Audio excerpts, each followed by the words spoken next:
नमस्कार, मी संजय रामचंद्र जवंजाळ, सहशिक्षक हर्षवर्धन हायस्कूल हिप्परगेतळे, उत्तर सोलापूर. नमस्ते विद्यार्थी मित्रो. विज्ञान आणि तंत्रज्ञान इयत्ता 10वी भाग 2 या विषयामधील ओळख सूक्ष्म जीवशास्त्राची या पाठामधील आपण प्रोबायोटिक्स पाव याविषयी माहिती पाठीमागच्या तासाला पाहिलेली आहे. या तासाला आपण व्हिनेगार उत्पादन कशा प्रकारे घेतलं जातं, व्हिनेगार संबंधी आता आपण माहिती पाहणार आहोत. तर विद्यार्थी मित्रो, व्हिनेगार उत्पादन जगातील अनेक प्रदेशामध्ये खाद्यपदार्थांना आंबटपणा आणण्यासाठी तसेच लोणची, सॉस, केचप, चटण्या हे पदार्थ टिकवण्यासाठी व्हिनेगारचा वापर होतो. तर विद्यार्थी मित्रो, जगातील अनेक प्रदेशामध्ये जे खाद्यपदार्थ आहेत त्यांना आंबवण्यासाठी आंबटपणा आणण्यासाठी लोणची, सॉस, केचप, चटण्या हे पदार्थ टिकवण्यासाठी व्हिनेगारचा वापर होतो. तर व्हिनेगारचा वापर प्रामुख्याने खाद्यपदार्थांना आंबटपणा आणण्यासाठी केला जातो. लोणची, सॉस, केचप, चटण्या हे पदार्थ टिकवण्यासाठी व्हिनेगारचा वापर होतो. रासायनिकदृष्ट्या व्हिनेगार म्हणजे 4% ॲसिटिक आम्ल होय. तर रासायनिकदृष्ट्या व्हिनेगारला ॲसिटिक आम्ल असं म्हणलं जातं, CH3COOH. तर व्हिनेगार 4% ॲसिटिक आम्ल CH3COOH या नावानं ओळखलं जातं. फळांचे रस, मेपल सिरप, साखर कारखान्यातील ऊसाची मळी, मुळातील स्टार्च अशा कार्बनी पदार्थाचे सॅक्रोमॅयसिस सेरिव्हिस या कवकाच्या साहाय्याने किण्वन करून इथेनॉल हे अल्कोहोल मिळवले जाते. तर विद्यार्थी मित्रो, फळांचे रस, मेपल सिरप, साखर कारखान्यातील ऊसाची मळी, मुळातील स्टार्च अशा कार्बनी पदार्थाचे सॅक्रोमॅयसिस सेरिव्हिस या कवकाच्या साहाय्याने किण्वन करून इथेनॉल हे अल्कोहोल हे प्राप्त केलं जातं, मिळवलं. मित्रो, या ठिकाणी व्हिनेगार कशा प्रकारे मिळवलं जातं, तर इथेनॉलमध्ये ॲसिटोबॅक्टर प्रजाती व ग्लुकोनोबॅक्टर या जीवाणूंचे मिश्रण मिसळून त्यांचे सूक्ष्म जैविक अपघटन केले जाते. त्यामुळे ॲसिटिक आम्ल व इतर उपउत्पादने मिळतात. मिश्रणाचे विरलन करून त्यातून ॲसिटिक आम्ल वेगळे केले जाते. पोटॅशियम पेरोसायनाइड वापरून ॲसिटिक आम्लाचे विरंजन करतात आणि त्यानंतर पाश्चरीकरण होते आणि शेवटी अत्यल्प प्रमाणात त्यामध्ये सल्फर डायऑक्साईड म्हणजे SO2 वायू मिसळून व्हिनेगार तयार केलं जातं. तर व्हिनेगार बनवण्याची कृती कशा प्रकारे आहेत विद्यार्थी मित्रो ते पाहूया. इथेनॉलमध्ये ॲसिटोबॅक्टर त्याचबरोबर प्रमाणे ग्लुकोनोबॅक्टर मिश्रण हे मिसळलं जातं आणि त्याचं सूक्ष्म जैविक अपघटन केलं जातं आणि सूक्ष्म जैविक अपघटन केल्यानंतर ॲसिटिक आम्ल व इतर उपउत्पादने त्यापासून आपल्याला प्राप्त होतात. त्यानंतर ही मिळाल्यानंतर या मिश्रणाचं विरलन केलं जातं आणि त्यातून ॲसिटिक आम्ल हे वेगळं केलं जातं. पोटॅशियम फेरोसायनाइड वापरून ॲसिटिक आम्लाचे विरंजन केलं जातं. त्यानंतर पाश्चरीकरण प्रक्रिया करून अत्यल्प प्रमाणात त्यामध्ये सल्फर डायऑक्साईड वायू मिसळून व्हिनेगार तयार केलं जातं. तर बघा विद्यार्थी मित्रो, व्हिनेगार कशा प्रकारे प्राप्त केलं जातं. इथेनॉल अधिक ॲसिटोबॅक्टर अधिक ग्लुकोनोबॅक्टर मिश्रण, त्याचं सूक्ष्म जैविक अपघटन, ॲसिटिक आम्ल व इतर उत्पादन त्यापासून मिळतात. त्यापासून मिश्रणाचं विरलन केलं जातं, त्यातून ॲसिटिक आम्ल वेगळं केलं जातं. त्यामध्ये पुन्हा पोटॅशियम फेरोसायनाइड वापरून ॲसिटिक आम्लाचं विरंजन केलं जातं आणि त्याचं पाश्चरीकरण करून त्यामध्ये SO2 वायू मिसळून व्हिनेगार तयार केलं जातं. विद्यार्थी मित्रो, बघा, गहू किंवा तांदळाचे पीठ व सोयाबीन यांच्या मिश्रणाचे ॲस्पॅरेजिलस ओरायझी या कवकाच्या साहाय्याने किण्वन करून सोया सॉस बनवतात. बघा, गहू किंवा तांदळाचे पीठ व सोयाबीन यांच्या मिश्रणाचे ॲस्पॅरेलिस ओरायझी या कवकाच्या साहाय्याने किण्वन करून सोया सॉस हे मिळवलं जातं. विद्यार्थी मित्रो, लक्षात ठेवा, सोया सॉस कसं मिळवलं जातं, तर ॲस्पॅरेलिस ओरायझी या कवकाच्या साहाय्यानं गहू किंवा तांदळाच्या पिठाचं व सोयाबीन या मिश्रणांचं किण्वन करून सोया सॉस हे बनवतात. तर विद्यार्थी मित्रो, या ठिकाणी विविध पेय निर्मिती दाखवलेले प्रोडक्शन ऑफ बिअर. तर या ठिकाणी बघा फळांची नावं दिलेली आहेत, सहभागी सूक्ष्मजीव कोणते वापरले आहेत, त्या सूक्ष्मजीवांचं कार्य काय आहे आणि पेयाचं नाव काय आहे हे या ठिकाणी दिलेलं आहे. बघा इथं पहिलं फळ दिलेलं आहे कॅफिया ॲरेबिका.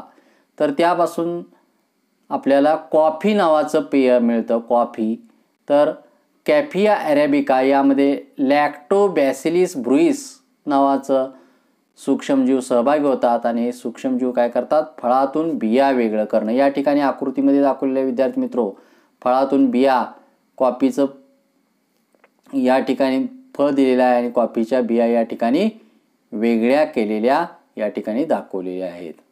बघा या ठिकाणी वेगळ्या केलेल्या आहेत, बियातून वेगळ्या, म्हणजेच कॅफिया ॲरेबिका यामधून सहभागी सूक्ष्मजीव लॅक्टोबॅसिलिस ब्रुईस, फळातून बिया वेगळं करणं हे त्याचं कार्य आहे या सूक्ष्मजीवाचं. त्यानंतर थिओब्रोमा कॅको यामध्ये सहभागी सूक्ष्मजीव आहेत कॅन्डिडा फॅसिल्युला, पिचिया, सॅक्रोमॅसिस. तर यांचं कार्य काय, फळातून बिया वेगळ्या करणं. हे फळातून बिया या वेगळ्या केल्या जातात. तर थिओब्रोमा कॅको यामधून सहभागी सूक्ष्मजीव आहेत कॅन्डिडा फॅसिल्युला, पिचिया, सॅक्रोमॅसिस, फळातून बिया वेगळं करणं. त्याचबरोबर तिसरा आहे द्राक्षे. यामध्ये सहभागी सूक्ष्मजीव आहेत सॅक्रोमॅसिस सेर्व्हिसी, रसाचे किण्वन करणं आणि यामधून या प्रकारापासून आपल्याला वाईन हे पेय मिळतं. तर बघा द्राक्षापासून वाईन प्राप्त करण्यासाठी सॅक्रोमॅसिस सेर्व्हिसी या सूक्ष्मजीवांचा सहभाग घेतला जातं. यामध्ये रसाचं किण्वन केलं जातं द्राक्षाच्या आणि वाईन हे प्राप्त केलं जातं. त्यानंतर या ठिकाणी सफरचंद हे दिलेलं आहे. सफरचंद यामध्ये सहभागी सूक्ष्मजीव आहे सॅक्रोमॅसिस सेर्व्हिसी. यामध्ये सूक्ष्मजीवाचं कार्य काय आहे, रसाचं किण्वन करणं आणि सिडार हे आपल्याला या ठिकाणी प्राप्त होतं, सिडार. तर विद्यार्थी मित्रो, कॅफिया ॲरेबिका यामध्ये सहभागी सूक्ष्मजीव आहे लॅक्टोबॅसिलिस ब्रुईस. याचं कार्य आहे फळातून बिया वेगळं करणं. त्यापासून आपल्याला कॉफी नावाचं पेय हे प्राप्त होतं, कॉफी या ठिकाणी दिलेलं आहे. त्यानंतर थिओब्रोमा कॅको यामध्ये सहभागी सूक्ष्मजीव आहेत कॅन्डिडा फॅसिल्युला, पिचिया, सॅक्रोमॅसिस. याचं कार्य आहे फळातून बिया वेगळ्या करणं. यापासून कोको नावाचं आपल्याला पेय हे प्राप्त होतं, कोको. त्यानंतर द्राक्षे यामध्ये सॅक्रोमॅसिस सेर्व्हिसी सूक्ष्मजीव सहभागी होतात. यामध्ये या सूक्ष्मजीवांचं कार्य आहे रसाचं किण्वन करणं. यापासून आपल्याला वाईन प्राप्त होते. त्याचबरोबर चौथा आहे सफरचंद. यामध्ये सहभागी सूक्ष्मजीव आहे सॅक्रोमॅसिस सेर्व्हिसी, रसाचं किण्वन करून या ठिकाणी आपल्याला सिडार हे नावाचं आपल्याला पेय हे प्राप्त होतं. तर अशा प्रकारे विद्यार्थी मित्रो, पेय निर्मिती ही निरनिराळ्या सूक्ष्मजीवांपासून केली जाते. या ठिकाणी प्रश्न असा उपस्थित केला आहे पुढचा, सांगा पाहू मानवी पचन संस्थेत स्त्रवणारे विकर कोणते काम करतात. तर मानवी पचन संस्थेत स्त्रवणारे विकर निरनिराळ्या अन्न घटकांचे पचन करण्यास मदत करतात.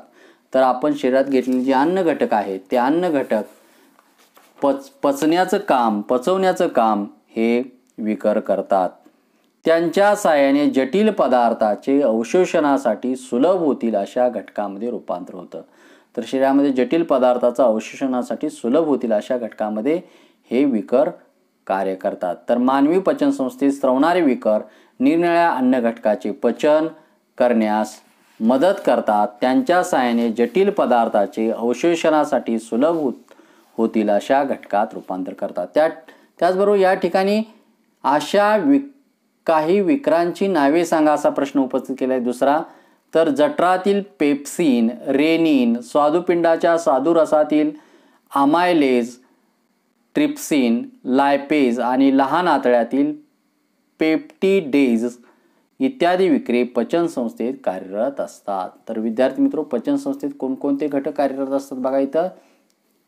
बघा विक्रे कोणकोणते आहेत, तर जठरातील पेप्सिन, रेनिन, स्वादुपिंडाच्या स्वादुरसातील अमायलेज, ट्रिप्सिन, लायप्लेज आणि लहान आतड्यातील पेप्टिडेज इत्यादी विक्रे पचन संस्थेत ही कार्यरत असतात. तर अशा प्रकारे या दोन प्रश्नाची उत्तर आपण पाहिलेले आहे. तर मानवी पचनसंस्थेत स्रवणारे विकर कोणते काम करतात, तर पचनाचं काम करतात, अन्न घटकाचं, आणि त्यांच्या साहाय्यानं जटिल पदार्थाच्या अवशोषणासाठी सुलभ असं कार्य होतं. त्याचबरोबर विकरांची नावं पाहिलेली आहेत. पेप्सिन, रेनिन, स्वादुपिंडाच्या स्वादुरसातील अमायलेज, ट्रिप्सिन, लायपेज, लहान आतड्यातील पेप्टिडेज इत्यादी पचनसंस्थेत विकरे कार्यरत असतात. त्यानंतर सूक्ष्म जैविक विकरे, मायक्रोबल एन्झाईम्स. तर विद्यार्थी मित्रो, मायक्रोबल एन्झाईम्स याच्यात आपण माहिती घेणार आहोत. तर रसायन उद्योगात आता रासायनिक उत्प्रेरकाऐवजी सूक्ष्म जीवांच्या साहाय्याने मिळवलेली विकरे वापरली जातात. तापमान, pH व दाब यांची पातळी कमी असताना ही विकरे कार्य करतात. तर विद्यार्थी मित्रो, रासायनिक उद्योगामध्ये रासायन उत्प्रेरकाऐवजी आता सूक्ष्म जीवांचा वापर हा केला जातो. त्याचा उपयोग प्रामुख्याने तापमान, pH, दाब यांची पातळी कमी असताना ही विकरे कार्य करतात. त्यामुळे ऊर्जेची बचत होते. त्याचबरोबर महागड्या क्षरणरोधक उपकरणांची गरज भासत नाही. विकरे विशिष्ट क्रियाच घडवून आणतात. अनावश्यक उत्पादिते बनत नाहीत व शुद्धीकरणाचा खर्च कमी होतो. बघा, सूक्ष्मजीवांचं कार्य हे सुलभ आहे, कारण रासायनिक उद्योगात रासायनिक उत्प्रेरकाऐवजी जर सूक्ष्मजीवांचा वापर केला तर ऊर्जेची बचत होते. त्याचबरोबर महागड्या क्षरणरोधक उपकरणांची गरज भासत नाही. ही विक्रे विशिष्ट क्रियाच घडवून आणतात. अनावश्यक उत्पादने बनवत नाहीत आणि शुद्धीकरणाचा सुद्धा खर्च कमी होतो. अशा प्रकारे या सूक्ष्मजीव विकरांचं हे कार्य हे रासायनिक उत्प्रेरकाऐवजी पर्यायी अतिशय योग्य प्रमाणात होतं, म्हणजे खर्च कमी होतो. त्यानंतर सूक्ष्मजीव विकरांच्या अभिक्रियेमध्ये टाकाऊ पदार्थाचे उत्सर्जन, त्याचे विघटन टाळले जाते.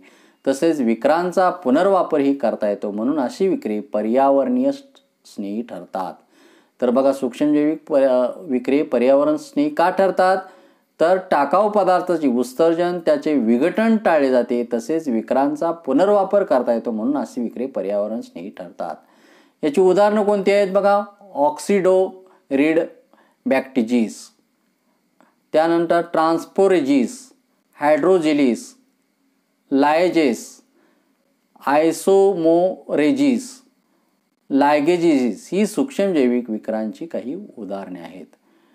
डिटर्जंटमध्ये विकरे मिसळल्यामुळे मळ काढण्याची प्रक्रिया कमी तापमानाला घडून येते. मक्यातील स्टार्चवर बॅसिलिस ट्रिप्टोमायसिस पासून मिळवलेल्या विकरांची क्रिया घडवून ग्लुकोज, फ्रुक्टोज सिरप बनवतात.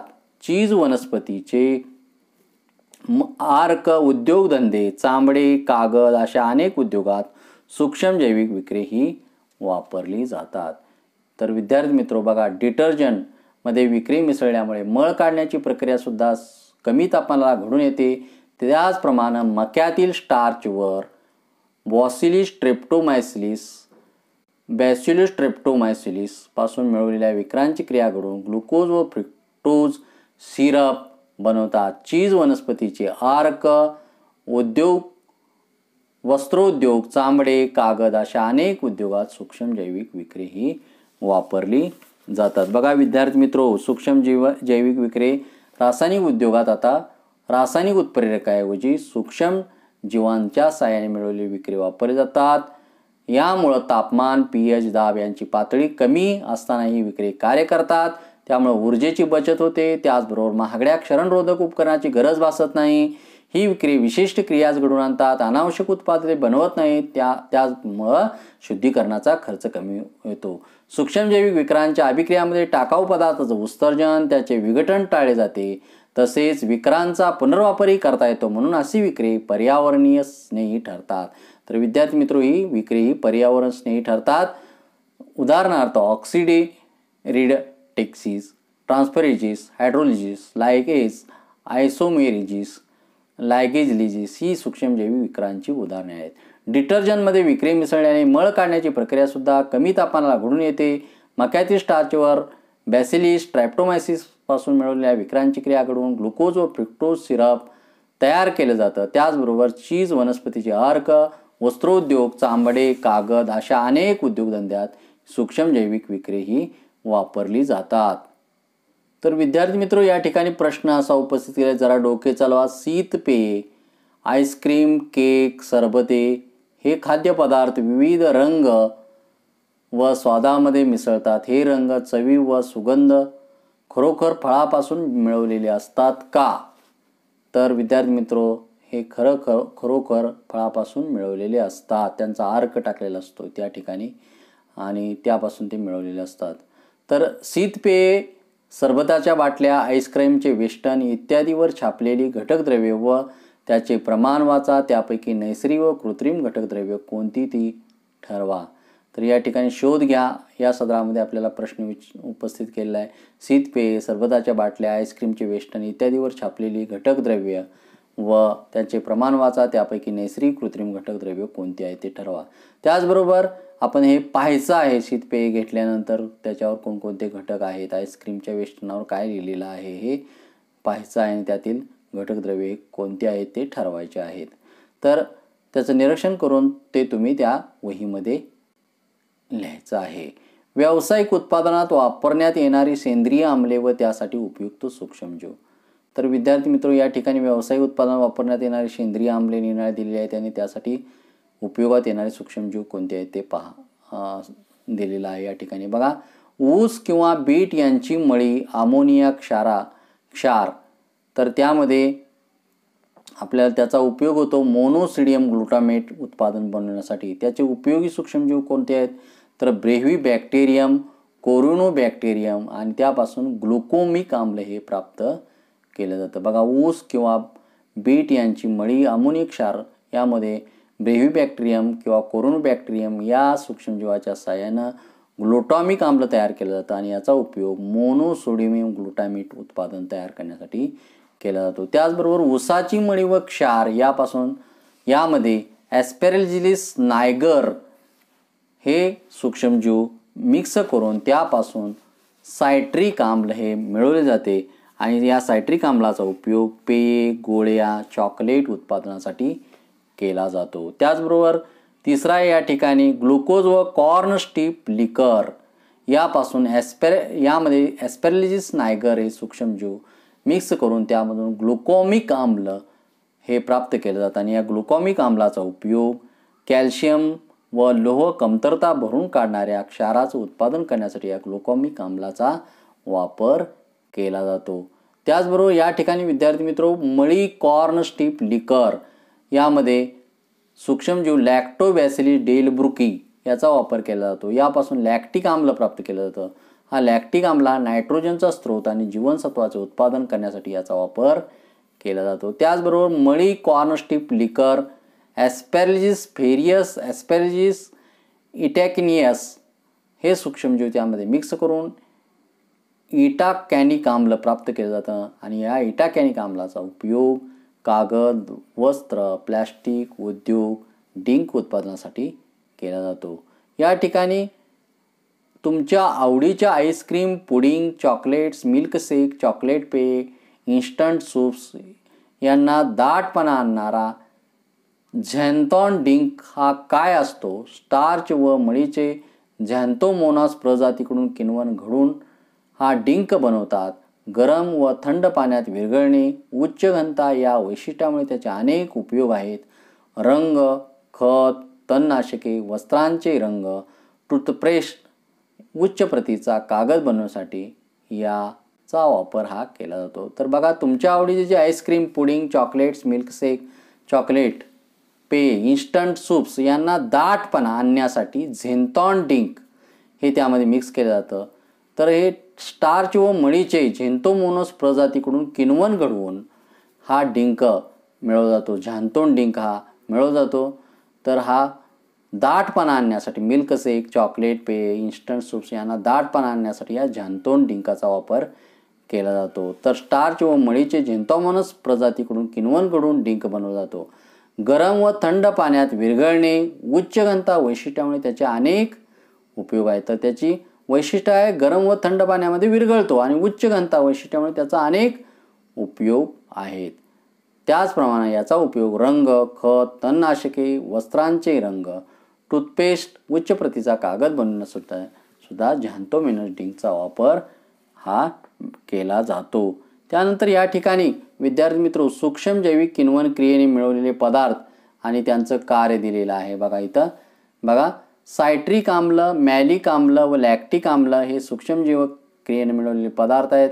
तर या सायट्रिक आम्ल, मॅलिक आम्ल, लॅक्टिक आम्लाचा उपयोग आहे आम्लता देणे, म्हणजे आम्लता वाढवणे, आम्लता देणे. त्यानंतर दुसरा आहे ग्लुटामिक आम्ल, लायसिन, ट्रिप्टोफॅन याचा उपयोग हा प्रथिन बांधणी करणं याचा वापर केला जातो. त्यानंतर नायसिन, नेटॅमायसिन सूक्ष्म जैविक प्रतिबंध म्हणून त्याचा वापर केला जातो. त्याचबरोबर पुढचा आहे ॲस्बॅरिक आम्ल, व्हिटॅमिन सी, B12 व B2 याचा उपयोग अँटीऑक्सिडंट व जीवनसत्वे म्हणून याचा वापर केला जातो. त्यानंतर पुढचा आहे बीटा कॅरोटीन, लायकोपिन, झॅन्टिस, ल्युटिन्स खाद्य रंग तयार करण्यासाठी याचा उपयोग केला जातो.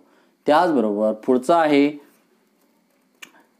पॉलीसॅकरेज, ग्लायकोलिपिड्स याचा उपयोग आहे इमरलिफिफायर्स तयार करण्यासाठी याचं कार्य केलं जातं. त्याचबरोबर पुढचा आहे फॅनिलिन, इथाइल ब्युरिटेट, फळाचा स्वाद, पेपरमिंट स्वाद, विविध फुले व फळांचे सुगंध याचा उपयोग इसन्स म्हणजे खाण्यायोग्य सुगंधी द्रव्ये तयार करण्यासाठी याचा हा वापर केला जातो. तर अशा प्रकारे त्याचबरोबर झायलिटॉल, ॲस्पेरेस्टेम याचा उपयोग गोडी देणे, उष्मांक कमी करणं, मधुमेह रुग्णांना सुद्धा या झायलिटॉल ॲस्पेरेस्टेमचा वापर केला जातो. तर बघा विद्यार्थी मित्रो, आपण आजच्या तासाला काय काय शिकलो.